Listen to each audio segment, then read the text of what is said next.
The polished surface of the expensive Italian leather shoes caught the overhead lights like a mirror. Each step Marcus took across the lobby echoed with unearned confidence, the rhythmic click-clack of a man who believed the entire world existed solely for his personal convenience. As he approached the very center of the lobby, he slowed, his eyes narrowing on a sign that read "Caution, Wet Floor." Behind it, kneeling on the cold marble, was Elias. The janitor was focused, his movements methodical, as he wiped away the remnants of heavy, rainy morning footprints. Without a word, Marcus tilted his hand, allowing the steaming contents of his morning coffee to cascade over the rim. The liquid pooled and spread onto the area Elias had just meticulously finished drying, the stain spreading like an insult across the white tile.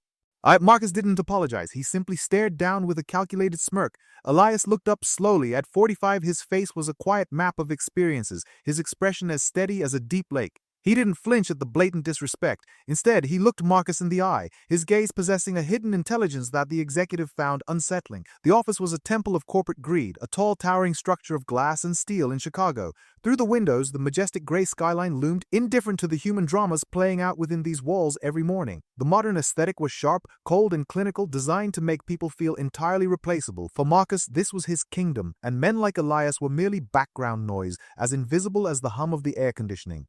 "So you missed a spot," Marcus sneered out loud, his voice raised to catch the attention of the younger, overworked associates. He took a step, his soul squelching in the puddle of dark liquid. "Actually, your entire existence is a missed spot. You're invisible, Elias, a waste of space I have to walk around every morning." He laughed, a sharp sound that bounced off the glass. Before we continue, subscribe to the channel and tell us in the comments where you are watching from. Those who worked nearby kept their heads down, some smirking to gain favor with their arrogant boss, while others didn't care. Elias remained silent, his calloused hands gripping the mop handle. He was not a man of many words, in a place where words were used as weapons. He observed Marcus's crooked tie and the nervous energy that suggested he was hiding secrets. As Marcus continued his tirade, Elias felt the weight on his left wrist. Under the pretense of adjusting his heavy blue jumpsuit sleeve, he glanced at a vintage timepiece hidden beneath the fabric.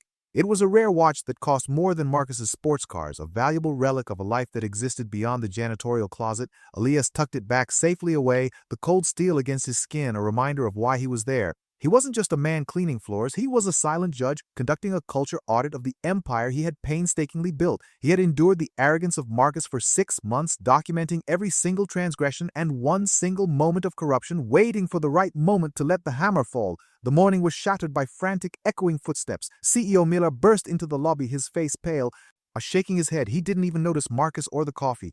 "Everyone listen," Miller shouted. "The powerful chairman, the owner of this building, is here. He's conducting an unannounced and unexpected inspection today."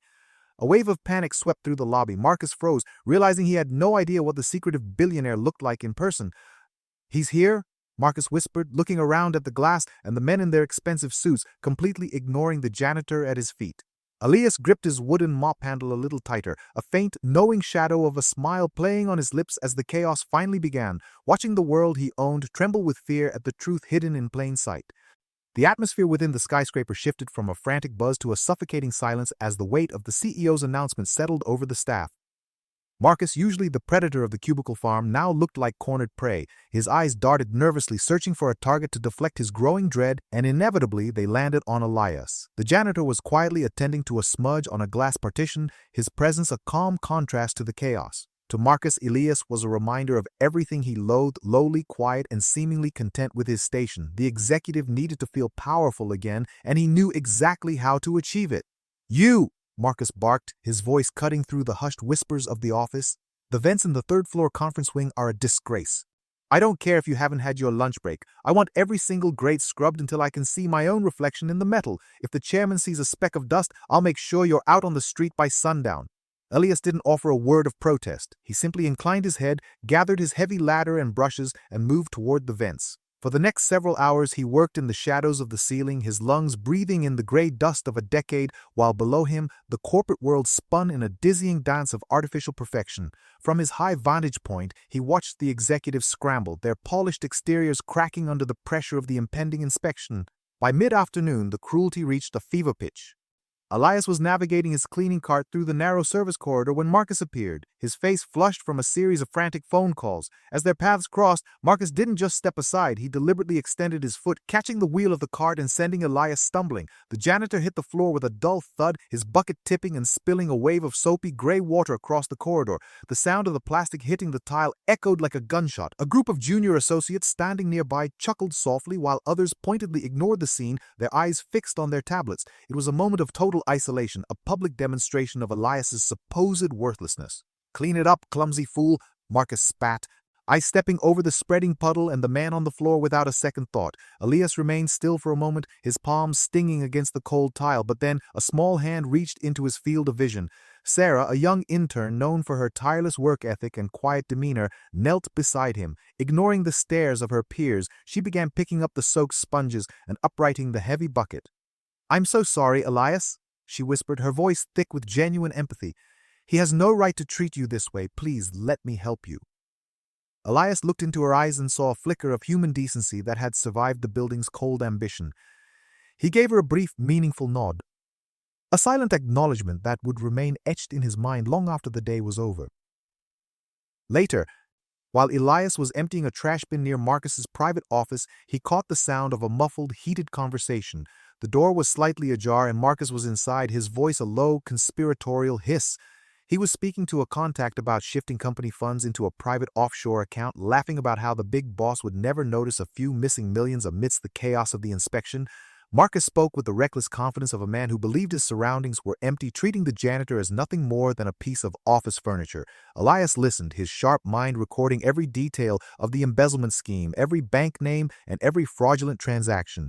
The evidence was now complete. The final shift in the atmosphere occurred when CEO Miller came charging through the executive suite, his face the color of ash. "He's here!" Miller shouted, his voice cracking with panic. "I just received a call from the main security desk. The owner didn't just arrive, he's been in the building since 5 o'clock this morning. He's already seen everything." The room erupted into a frenzy of movement. Marcus, his heart hammering against his ribs, saw Elias standing near the boardroom entrance with a spray bottle and a rag. "Get out of here!"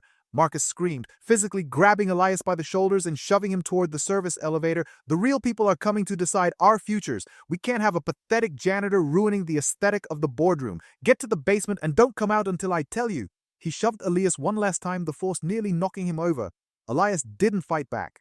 He simply turned and walked away, his expression unreadable as he made his way to the basement locker room. In the dim light of the facility's lowest level, Elias walked past the row of dented metal lockers until he reached the very back. He bypassed his own locker and stopped in front of a high-security, unmarked unit concealed behind a maintenance panel. With a steady hand, he pressed his thumb against a hidden biometric scanner. The lock clicked open with a sophisticated electronic hum. Elias reached inside and pulled out a sleek black carbon fiber briefcase, his movements suddenly sharp and authoritative. He unzipped his blue jumpsuit, revealing the crisp white shirt beneath, and prepared to step out of the shadows for the last time. Inside the locker room, the transformation was swift. The blue jumpsuit, stained with the morning's coffee, fell to the floor, a discarded skin.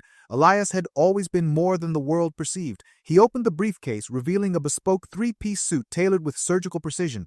It radiated the absolute authority he had held in silence for months. He adjusted his silk tie, his hands steady, and stepped into his polished Oxfords. The man who walked out of that basement was no longer the invisible laborer. He was the architect of the empire. Upstairs, the boardroom was a pressure cooker of anxiety. Marcus stood at the head of the mahogany table, his palms sweating as he adjusted his posture. CEO Miller paced near the window, his breath fogging the glass. They were waiting for a god to descend. When the heavy doors finally swung open, Marcus didn't even look up at first, his voice snapping with venom. "I told you to stay in the basement, you idiot! We are in a meeting!" he hissed, assuming it was the janitor, but a heavy, reverent silence crashed over the room like a wave. Marcus looked up, his sneer freezing. There stood Elias, possessing a terrifying gravity, his eyes cold as diamonds. CEO Miller's knees nearly buckled before he dropped into a deep bow. "Mr. Thorne," the CEO whispered, his voice cracking, We weren't expecting you from the service wing." Marcus let out a sharp, hysterical laugh. "Mr. Thorne, Miller, have you lost your mind? That's the janitor, security!" he screamed, reaching for the intercom. "Shut up, Marcus!" Miller roared. "You are looking at the chairman of the board and the owner of this entire block." Marcus's hand froze, his face draining of all color. Elias stepped forward, his footsteps silent on the plush carpet. When he finally spoke, his voice was a rich baritone. "The vents on the third floor are indeed spotless, Marcus," Elias said, his gaze fixed on the executive, "just as you requested. The room stayed breathless as Elias paced the table.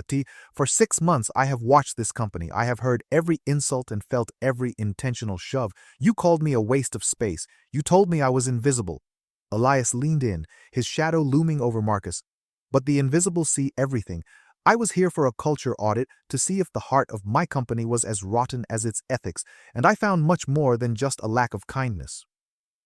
Elias opened his briefcase, sliding a thick folder across the mahogany. I found the offshore accounts. I found the millions you've been siphoning while you stepped on the necks of others. Marcus tried to speak, but only a dry croak emerged. You're fired, Marcus. I will ensure your name is a warning across the financial world. Security will escort you out after the police arrive to discuss your embezzlement. Turning his back, Elias's gaze softened on Sarah, who hovered in the corner. Sarah, he called out. The intern stepped forward, her eyes wide. You were the only one who saw a human being behind a blue jumpsuit today. Your compassion is what I want to represent this firm. As of tomorrow, you are promoted to a management position, reporting directly to the CEO. As the sun dipped below the Chicago skyline, painting the glass towers gold, Elias walked out of the main lobby. He no longer carried a mop, but his soul remained unchanged. Near the revolving doors, a new janitor was struggling to hold a heavy crate while propping the door open. Without a word, the billionaire chairman stepped forward, caught the edge of the door, and held it firm. He offered a small smile to the startled young man. Take your time, Elias said gently. Everyone starts somewhere, and everyone deserves to be seen. He walked into the cool evening air, leaving behind the building that finally understood the true value of the people within his glass walls.